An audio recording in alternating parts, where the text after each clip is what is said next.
Voilà, bandeko, makambo eza ya koyinda na terrain.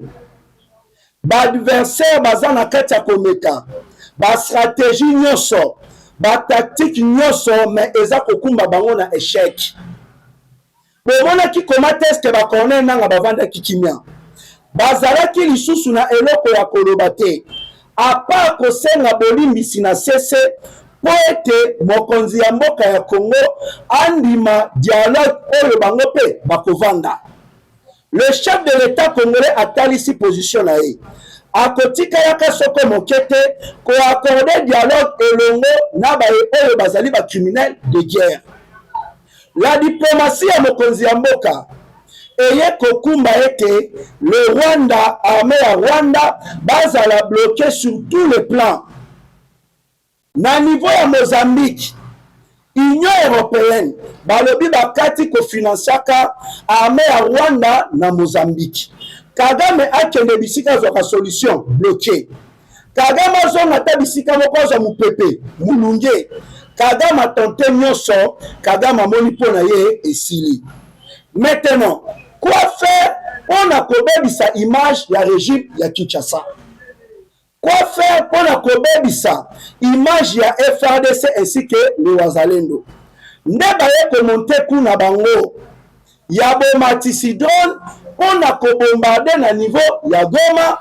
Oyo écoutez liwa ya madame Karine ya UNICEF directement bomoni comment est-ce que le coordonnateur ya Alliance Fleuve Congo Bar M23 na kombo ya Corneille Nanga aye kobima pona kosatake na régime ya Kinshasa, aye kobima pona kokosela FARDC makambo. Bandeko toza koloba na bino bombardement wana ça n'a rien à voir na ba drone ya FARDC car satellite ebimisi vérité etalisi drone wana eutaki na Rwanda nde eye kokoma bisika e bombarde wana. Vous serez choqués par cette révélation. Des images satellites accablantes viennent d'être analysées. Premier point, origine présumée du drone qui a fait victime d'une responsable de la MONUSCO à Goma. Ces données GPS examinées indiqueraient que le drone ayant frappé Goma, chef-lieu du Nord Kivu en République démocratique du Congo, aurait décollé depuis le Rwanda. Ces éléments techniques circulent actuellement dans plusieurs cercles sécuritaires et alimentent le débat sur l'origine de l'attaque. Deuxième point, intervention des Nations Unies. Selon les informations consultées par Le Portail, l'Organisation des Nations Unies a instruit ses casques bleus présents à Goma de sécuriser les débris de l'engin militaire tombé après la frappe, afin de préserver les preuves matérielles. Troisième point, consignes de sécurité particulières. Les directives examinées par Le Portail indiquent également que ces opérations de sécurisation de débris de bombes doivent être menées sans association avec le mouvement politico-militaire de l'AFCM 23 présent dans la zone. Quatrième point, une enquête attendue. La récupération et l'analyse des restes du drone pourraient permettre de déterminer l'origine exacte de l'appareil et les responsabilités dans cette frappe qui a frappé une zone urbaine de Goma. Ba stratégie nyonso na terrain bandeko 0-0. Et pour votre information, touti lisusu ko abattre ba drone ya ba militaire ya Rwanda ebele. Les éléments rwandais du M23 en difficulté bandeko ba kei ko déposer ba mandoki na bango pene ya FARDC pene ya ba Wazalendo. Vu la difficulté oyo ba M23 baza nango na terrain, vu la difficulté oyo Kagame baza nango na terrain, aye koyoka lisusu le chef de l'État congolais abeti sete on doit toucher cette constitution. Kagame aye koyoka comment est-ce que makambo ya ko toucher constitution eye kozwa ampleur awa na capitale ya Kinshasa. Paul Kagame auti kopesa mitindo na ba militaire na ye oyo na mabele ya Congo babenga makalo M23 bakende ko attaquer na Uvira. Bandeko pona nini constitution ya mboka ya Congo ezali ko gêner Paul Kagame? Ah oui, le président Tshisekedi avait totalement raison. Constitution oyo eza ya ba congolais te, eza ya ba belgérant. Constitution oyo ba intérêt ya Rwanda eza na kati. Nazali le mieux placé ya koyeba ba danger oyo ebombami na constitution oyo. Bande. C'est une insulte à l'endroit de l'intelligence et de la sagesse de notre peuple. Demander aux Congolais de ne pas revoir leur constitution alors qu'il y a un fameux article, le 217, qui consacre carrément la vente de notre souveraineté à des États africains. Nous n'avons pas le droit de revoir ça. Est-ce que vous entendez ça? Et il y a des hommes de Dieu qui ont osé prendre la parole pour défendre cette ignominie. Tobeta lisolo yango awa malamo elongo moko nabino ezali na système d'espionnage technologique ya Rwanda oyo ba installa en République démocratique du Congo. Na minute oyo nazali koloba na bino nini ekomeli système d'espionnage technologique ya Rwanda. Et de l'autre côté tokobeta lisolo ya parc de Virunga. Parc ya Virunga bandeko moto eza ya kopela. Les éléments rwandais du M23 en débandade. Ça veut dire mwana na mwana bendana. Voilà.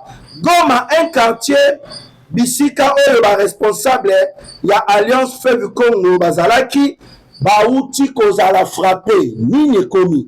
Et selon ba information oyo tozali na yango etalisi plusieurs cadres ya mouvement ya ba M23 bakimi Goma ba se diriger na Bukavu. Et là koni esali bango bakima. Bokozwa ba détail pe ba précision na émission Mokolo Malolo na KN8 télévision aussi na Petrouza télévision. Bonjour et bonsoir chers fidèles internautes de partout dans le monde. J'espère que vous allez bien. Merci beaucoup na balandi na biso ba oyo bazali tango nyonso pona ko partager ka ba élément na biso pona ko commentaka ba émission to salaka pona ko emaka ba émission to salaka pona ko sécuriser yango vraiment nzambe abatela bino aussi bozali ebele ya ko sabonaka na KN télévision ya ko sabonaka na Petrouza télévision. Le diaspora congolais de partout dans le monde zoto libanda ya mboka na molema na kati ya mboka ya Congo oyo ekoma bilei na bino ya tango nyonso ya koluka koyeba avant tout mboka ya Congo elalaki ndenge nini, mboka ya Congo elamuki ndenge nini, pe mambi matali République démocratique du Congo ezali kokende lolengekani. Pelebaka yango tango nyonso tokolembe te tokozalaka chaque jour liboso ya baetando ike na bino mpona kotalisaka na bino bosolo na makambo oyo ezali koleka à l'est de la République démocratique du Congo. Boyebi comment est-ce que le Rwanda, comment est-ce que le M23 bazali makasi en matière ya manipulation. Plus jamais tokotiki la bango accès. Makambo boleki na Goma. Na makambo oyo mosalemi na Goma peuple congolais. Tokolinga to expliquer bino yango malamu. Tokolinga to etale bino yango malamu. Pour comprendre, j'ai à Rwanda ya koluka kosimbisa mboka ya Congo touche. Union européenne bauti kokata kofinansaka armée ya Rwanda mosolo na Mozambique. États-Unis d'Amérique etalisi comment est-ce que bloqué ba compte bancaire ya ba officier supérieur ya armée ya Rwanda ebele. Etalisi comment est-ce que va bloquer tous les intérêts. Oyo motali armée ya Rwanda Kagame tala lobino nakoki kosuka boete nakoki kotika boete elongo bani nanga génocidaire elongo bani nanga sanguinaire elongo bani nanga moyibi monene ya ba minéraux ya ba congolais na monter plan na monter stratégie. Comment est-ce que aussi ekoki kokumba malheur pena armée ya mboka ya Congo oyo biso tokodiembela tokosala campagne sur yango po ete Congo pe bazwa pe mbano bandeko Kagame azoluka sanction ya makasi contre la République démocratique du Congo. Motuna oyo elongo bani na bino bomituna.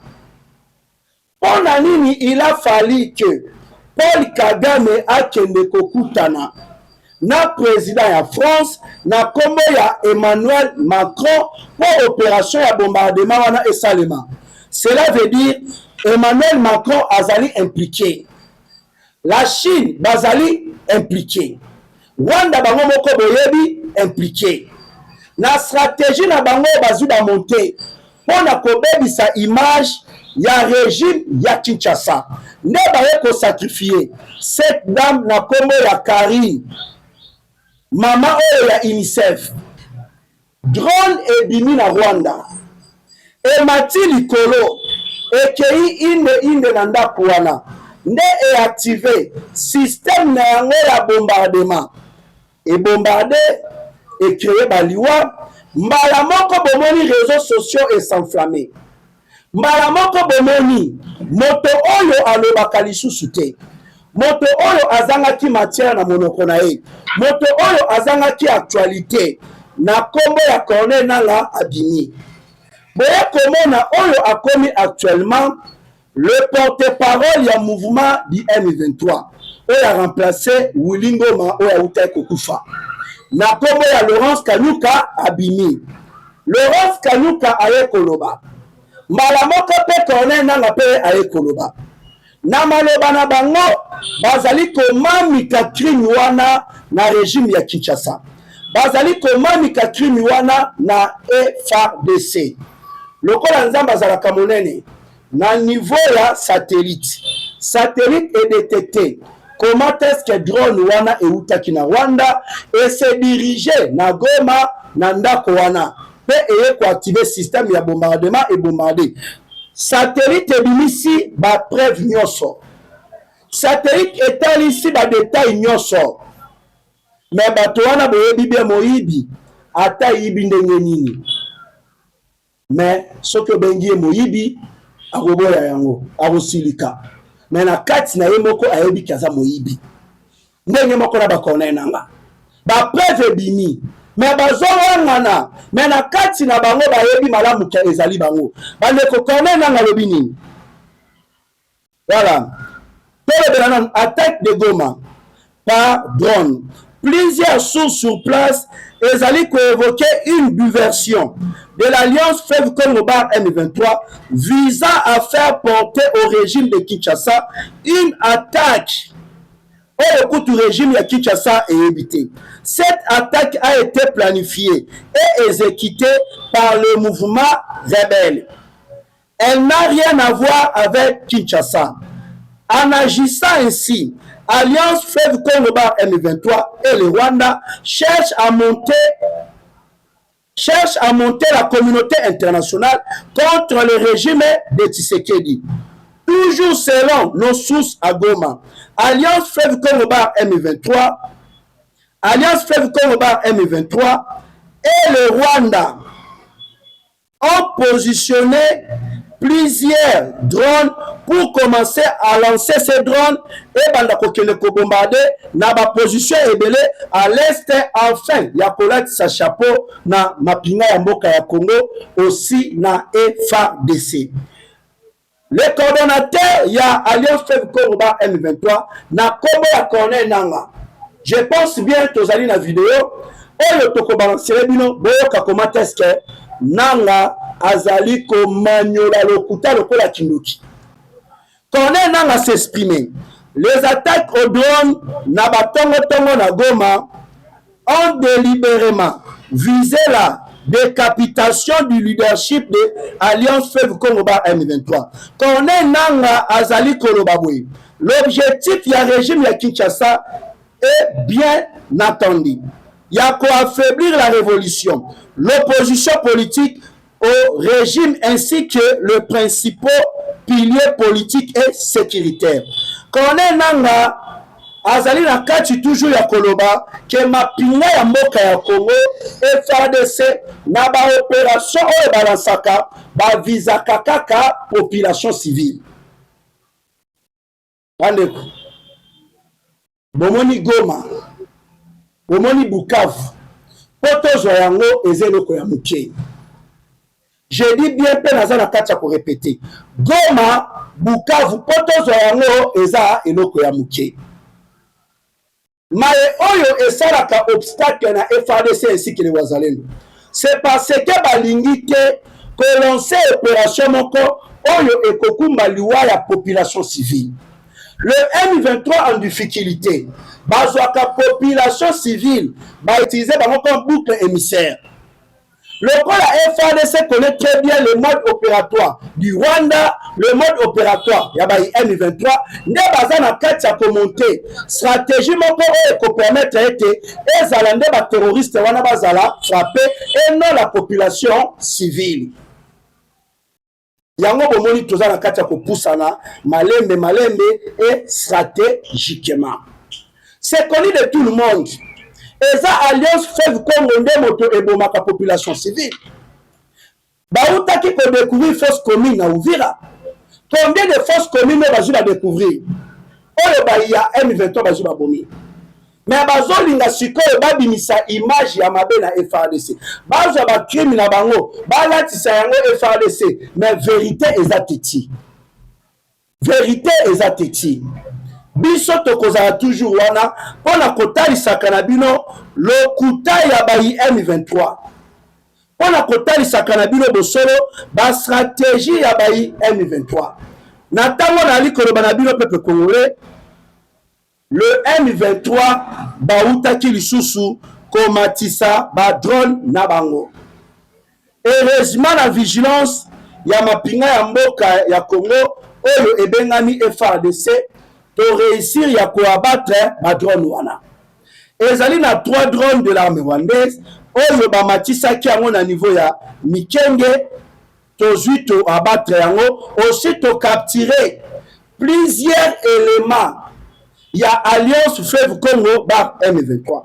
Les forces armées de la République démocratique du Congo, FARDC ainsi, ont annoncé avoir abattu mardi le 10 mars 2026, drones présentés comme ennemis dans la localité de Mikenge, dans la province d'ici du Kivu, dans l'est de la République démocratique du Congo.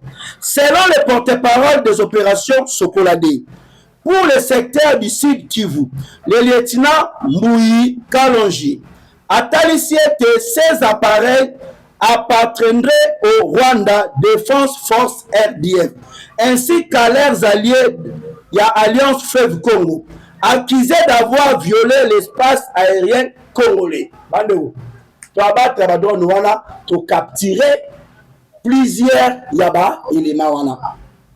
Donc, baza ko tenter bandeko baza ko échouer. Lokola na terrain baza ko kokate. Nde balobi bakimela na niveau ya média. Ya kobanda ko releyaka ba makambo ya lokuta. Bakima na nzela ya ba déclaration. Ya kobandaka kosalaka ba déclaration ya lokuta.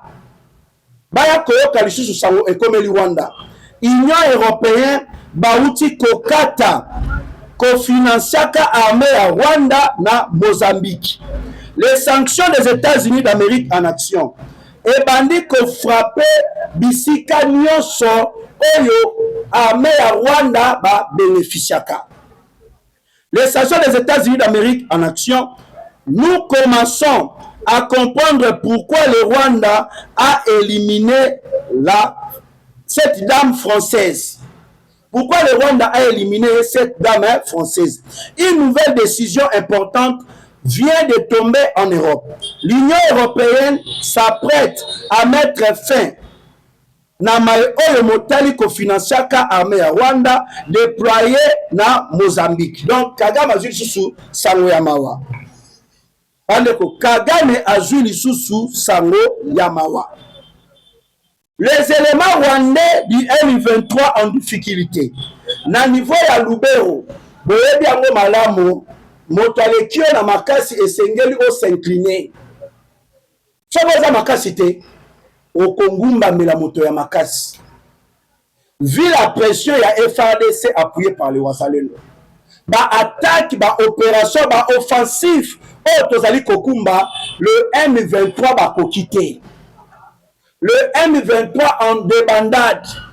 Le M23 en difficulté. Le M23 affaibli. Batali balobi, moyen to sala loyenge zate. Et le mobali na biso to kitisa mandoki. To mitika epa ya baye oyo baleki biso na makazi. Bandeko, le M23 na Lubero bakei komitika na maboko ya ba wazalendo. Une quarantaine ya ba éléments du M23 se sont rendus au Wazalendo à Bukendo, dans le territoire de Lubero, mokolo ya mercredi, le 11 mars 2026. Après leur réduction, ils ont d'abord été transférés à Moussenda avant d'être acheminés vers Beni pour leur prise en charge. Ah, Babiloko ya boye bandeko, bozela peut-être la chaîne nationale, bozela na ba chaîne mosusu lobela yango ekolobela yango te.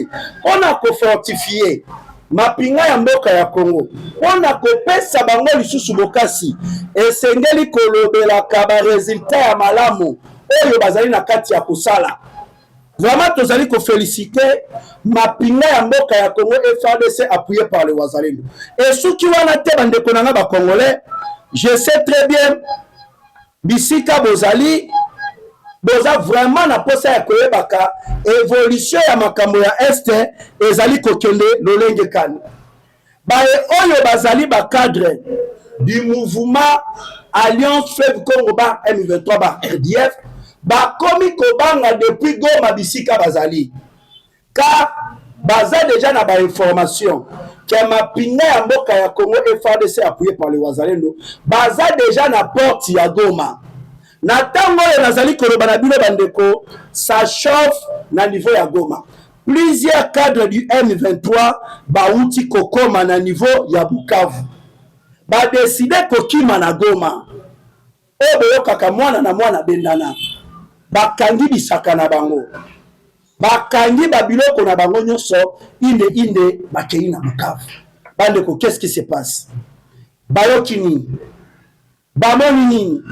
Bamemeli bango sango nini oyo esali ete bango bacadre du M23 ebele bakende kokima bakende kobatama na Bukavu basundola Goma. Qu'est-ce qui se passe?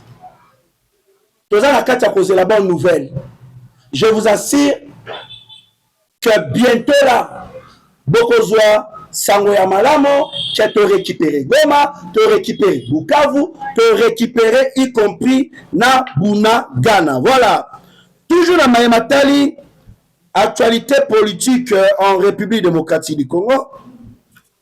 Bandeko, dossier Motali, constitution. Na minute oyo, ezali na ba réunion, ezali kosalema chaque jour na Rwanda. La France, baza même contre bosimbi constitution ya mboka ya Congo. Rwanda, balingi kutu koyoka te. Na matoi mwa bango eteke constitution ya Congo ekosimbama. Yango bomoni 3 pays bakotaki na réunion. Ya planification pour déstabiliser la République démocratique du Congo ainsi que élimination physique. Ya mokonzi ya mboka ya Congo Félix Antoine Tshisekedi Tshilombo. Tozali komona la Chine, tozali komona France, tozali komona na Rwanda. Basalaki réunion moko ya makasi. C'est par là que la Chine bandimi ete bako installer ba drone de surveillance oyo kobanda kolandela ba déplacement nyonso ya mokonzi ya mboka na capitale ya mokonzi ya mboka na niveau même ya libanda ya mboka. Chine ezui responsabilité wana. La France balobi, nous sommes là pour être plan oyo ezala exécuté afin que Tshisekedi azalate urgemment. Bandeko ezama ye oyo bazu basololi tozali commencer appel oyo na communauté nationale et internationale. Tozali kobelela na ba service ya sécurité ya mboka na biso. Toza komona Conseil national de cyberdéfense oyo ekambami na Jean-Claude Bukasa ekambami na Mama Lisette Kabanga. Tozali komona maison militaire ya mokonzi ya mboka oyo ekambami na Général Malo.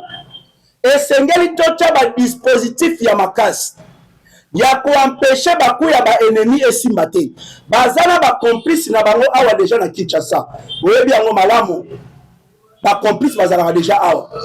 On a eu arrêté Jacques Ndala. Félicitations aux militaires et chefs de l'État. Bakangi Jacques Ndala aussi na téléphone ba moni message que Tshisekedi wana il faut akufa donc Chilombo il faut akufa. Aussi na $50 000 pour na ba exécuter opération wana. Mais nzamba za monene bakangi Jacques Ndala. Yomoko andimi ba criminel. On a eu arrêté encore 4 officiers supérieurs. Yamapinga ya mboka ya Congo impliqués dans pour contre le président Tshisekedi. Là, nous voyons le Conseil national de cyberdéfense. Natango bandeko, changement de la constitution. Nakati ya union sacrée, naza koloba na bino presque 80%. Balingi te mokonzi mboka asimba constitution. Balingi te me baza na kati ya union sacrée. Balingi te me baza na présidium ya union sacrée. Nanga lobaki Tshisekedi, batu na biso bazali partout, y compris na union sacrée na yo, y compris na ba parti politique, même parti présidentiel. Bato wana na congrès ya union sacrée de la nation. Na simana yango bazo ba téléphone na bango babenga Corneille Nanga. Balobi la Corneille Nanga, makambo Tshisekedi alobi awa to sepe na yango te. Pourquoi oza na kati ya ko humela pona oya ko libérer biso? Mais bato wana baza na kati ya présidium ya union sacrée. Balobaka ngo malamo nyama oyo aliaka lidesu azalaka kaka na kati ya lidesu. Makambo changement de la constitution balingi koyoka yango te baati déjà pesaki position que azali contre changement de la constitution malgré aye kosenga bolimbisi ezali hypocrisie azali contre changement de la constitution. Depuis Rwanda Kagame, le génocidaire Paul Kagame a décidé à lobby pour bloquer cette initiative. Il y a qu'à changer la constitution et c'est ngeli ko frapper na Uvira. Rappelez-vous bandeko, na tango mokozamboka bandaki ko sala ba déplacement. Il y a koloba ete on doit toucher cette constitution pour empêcher initiative ya changement de la constitution. Nanga bakelaki ko frapper na Goma. Nanga bakelaki ko frapper na Bukavu. Par rapport à Olivier Kamitato ayaki kobima. Ya koloba ete tozali ko féliciter ba camarade na biso ya Alliance Fleuve Congo ba M23 pour grâce na bango nde e empêcher Tshisekedi akoka kosimba constitution. Grâce na bango basala kini bako ici Goma bako ici Bukavu. Et maintenant, le col à débat est dans le terrain. Dans ma camomotari changement de la constitution, Paul Kagame est en train de vivre le moment le plus sombre de sa vie. Paul Kagame décide, ya kotinda ba militaire na ye, ba kende ko attaquer na ville ya Uvira.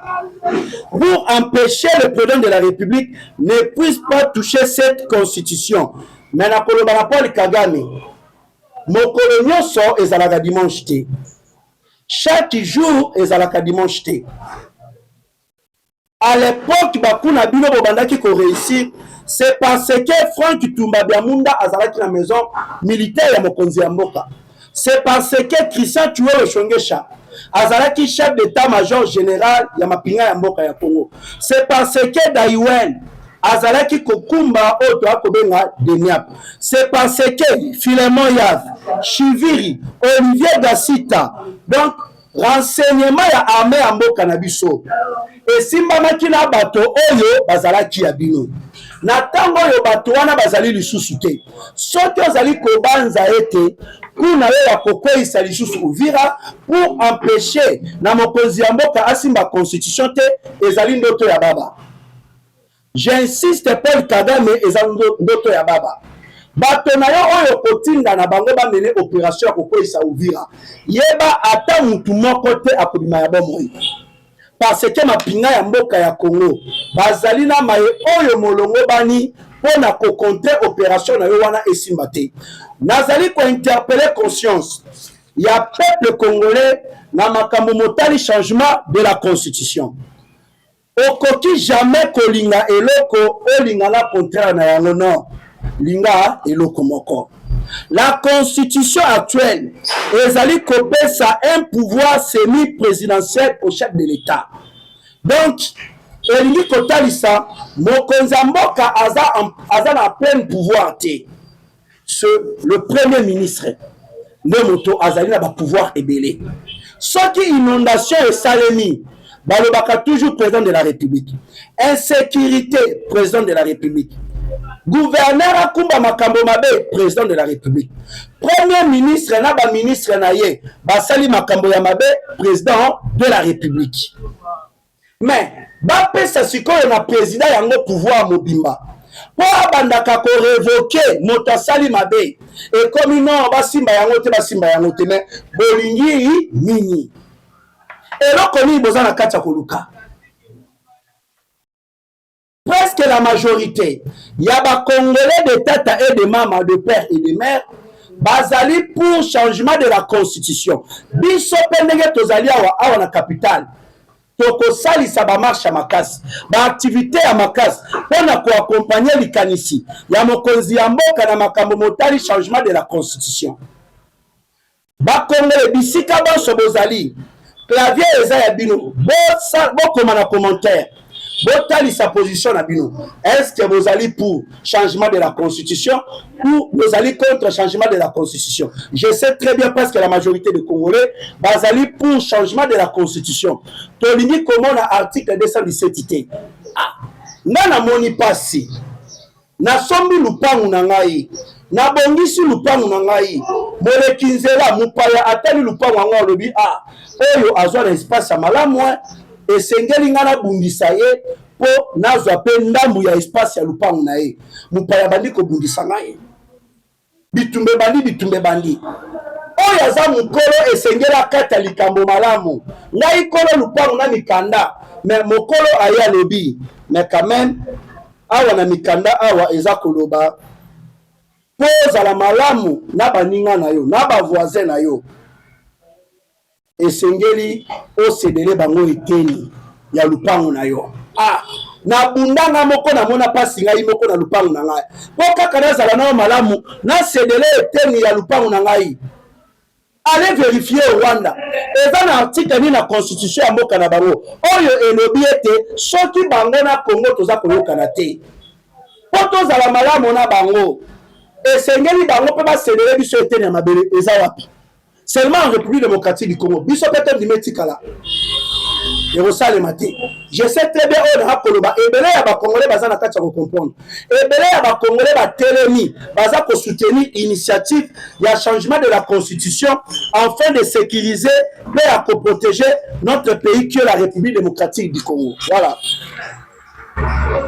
Et dans un système d'espionnage technologique. Il y a Rwanda ba installé en République démocratique du Congo. Système wana e permetaka na Rwanda bazwaka ba information oyo motali mboka ya Congo. Donc secret na mboka na biso pona bango ezala te. Lokola nzambe azali munene.